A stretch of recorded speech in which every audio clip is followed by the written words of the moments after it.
मला मीडियाशी घेण्याने मॅडम मला सस्पेंड केलं. मी वाळूचे गाड्या उपसी, मी माती काम करीन, पण बाबासाहेबांची ओळख पुसून येण्याने मला सस्पेंड करायचं करू शकता. हा जो व्हिडिओ तुम्ही बघितला आहे, हा व्हिडिओ आहे नाशिक येथील एका कार्यक्रमातला. आज प्रजासत्ताक दिनाचा जागोजागी कार्यक्रम पार पडत आहे. देशभरामध्ये प्रजासत्ताक दिन मोठ्या प्रमाणामध्ये साजरा होत आहे आणि अशातच हा जो व्हिडिओ व्हायरल होत आहे माधवी जाधव यांचा, या वनरक्षक अधिकारी आहेत आणि यांचा व्हिडिओ का व्हायरल होत आहे तर याच्या मागचं कारण एक असं आहे. नाशिक जिल्ह्याचे पालकमंत्री जे आहेत गिरीश महाजनांच्या भाषणामध्ये डॉक्टर बाबासाहेब आंबेडकरांच्या नावाचा नामोल्लेख नाही. आमचे कान आतुरले बाबासाहेब आंबेडकरांचं नाव ऐकण्यासाठी, परंतु गिरीश महाजनांच्या तोंडात सगळ्यांची नावं आली ज्यांचा संविधानाशी काहीही संबंध नाही, परंतु बाबासाहेब आंबेडकरांचं नाव त्यांच्या तोंडात नाही आलं.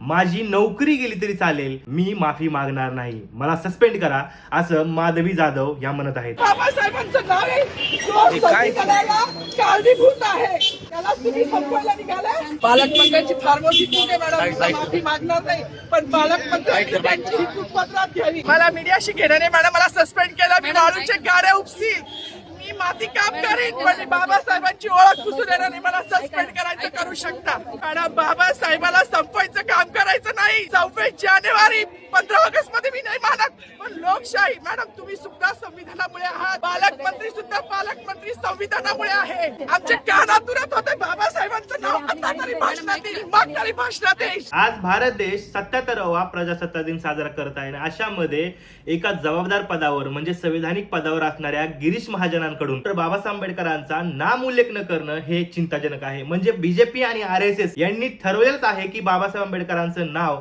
आणि बाबासाहेब आंबेडकरांचे विचार हे कुठपर्यंतच पोहोचले गेले नाही पाहिजेत, जनसामान्यापर्यंत गेले नाही पाहिजेत. म्हणूनच अशा प्रकारचं वर्तन हे गिरीश महाजनांनी केलं असावं. या महिला अधिकारीने ज्या पद्धतीने गिरीश महाजनांना जाग्यावर सवाल उपस्थित केलेला आहे, अशाच पद्धतीच्या जर महिला आणि अशाच पद्धतीची जर जनसामान्य माणूस जर उभा राहिला तर या बीजेपी आणि RSS वाल्या गिरीश महाजनांसारख्या बिनडोक्याच्या लोकांचा ठिकाणा लागल्याशिवाय राहणार नाही.